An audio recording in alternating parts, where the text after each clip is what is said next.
Hello and welcome to today's video on ionic bonding. To get started with ionic bonding, an ionic bond is a force of attraction between oppositely charged ions. It's a very strong force of attraction because those ions are oppositely charged, and we know that opposite charges attract. Cations are positive, remember those have lost electrons. Anions are negative, remember those have gained electrons. Cations are typically metals. They like to lose their electrons. Anions are nonmetals. They like to gain electrons. So both oppositely charged ions together gets me an ionic compound. Ionic bonding has to involve a transfer of electrons. So again, something is losing electrons, something else is gaining them. Ionic compounds are electrically neutral, which means the sum of my positive charge has to equal the sum of my negative charge. So compounds in and of themselves are neutral. My ions individually will have charges, but my compounds will be neutral. Let's see a few examples of how the electrons are transferred in ionic compounds. First, let's review what Lewis dot structures are. Lewis dot structures are the symbol in the middle and dots around the symbol representing the valence electrons. So for example, sodium has one valence electron, and so there's one dot around the symbol for sodium. Phosphorus has 5 valence electrons, and so I put 5 dots around phosphorus. However, notice that there's one pair of valence electrons around one side of the symbol and 3 lone pairs of electrons. 3 single electrons. Those single electrons are going to be important for us when we do some examples to see where electrons can be paired up. Okay, electrons need to be paired up around the sides of our symbol. So this was a brief overview into Lewis dot structures. Here's an example. Lithium at the top here has 1 valence electron, shown here. Chlorine has 7 valence electrons. Lithium would really love to give up that 1 valence electron. Chlorine is in need of one more valence electron because remember, every atom needs to get to 8 valence electrons. Lithium very happily will give this electron over to chlorine. When that happens, lithium becomes positively charged, and that is the cation in this compound. Over here, lithium plus 1, the configuration for that is 1s2. Remember that there's 3 protons still because it's lithium, but only 2 electrons because 1 has given away. That's why it's a plus 1 charge. Chlorine, in turn, has gained an electron. Chlorine then has 8 valence electrons around it, which is what it wants. This is the anion in the formula, and this becomes negatively charged because for chlorine I still have 17 protons, but now I have 18 electrons after I gain an electron. This is the process up here for how the electrons get transferred, and this is showing the ions that are formed. From the ions that are formed, I can make a formula, and the formula shows how many of each ion are present.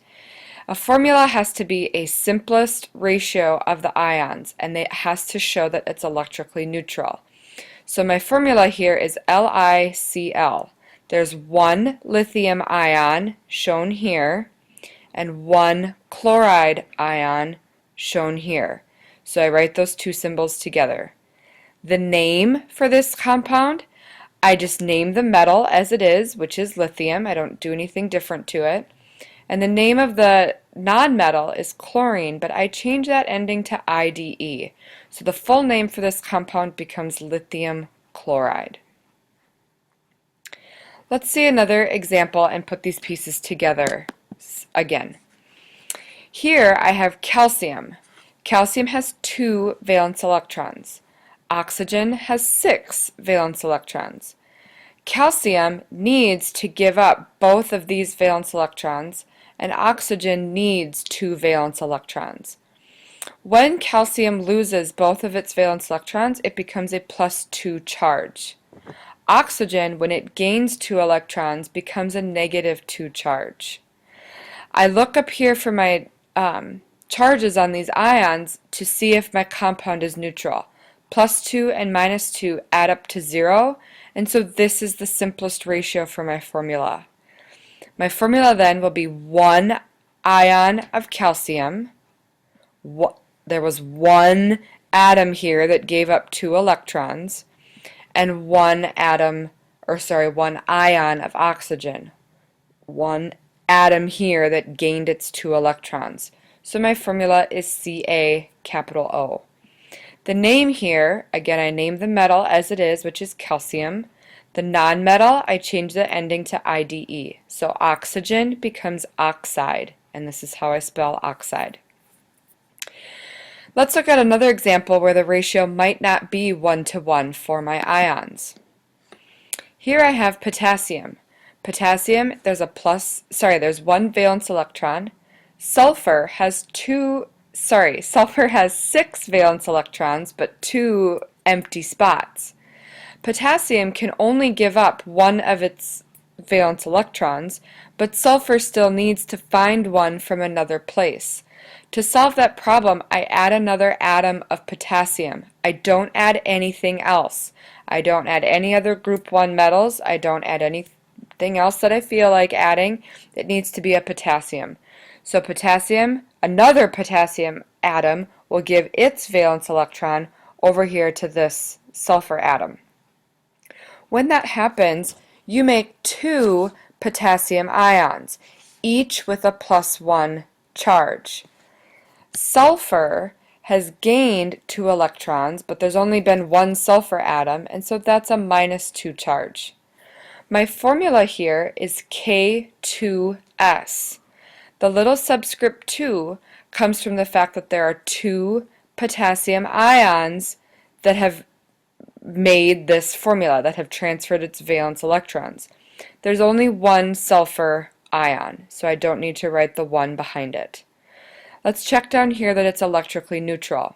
So +1 and +1 and a -2, that adds up to 0, and so my compound is electrically neutral. The name for this compound is potassium sulfide.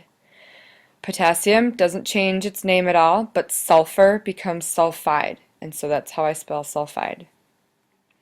Okay, let's see another example. Aluminum and bromine. Aluminum, notice, has 3 valence electrons, and bromine has 7. I'm going to put one more valence electron here in case that got cut off. Bromine has 7 valence electrons, aluminum has 3. This 1 valence electron can go here to get transferred. But once that happens, this bromine becomes full. This bromine atom cannot accept any more valence electrons. These have to get given somewhere else. They can't stay on aluminum. So to solve that, I add another bromine atom that can also take another valence electron, but I still have one more valence electron from aluminum, and so that goes to another bromine. Okay?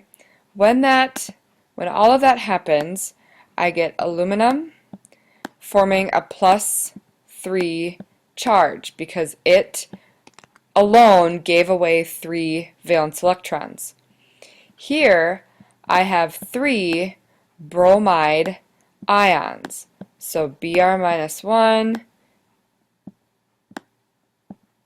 Br-1, and Br-1 here. 3 separate ions that each gained 1 electron.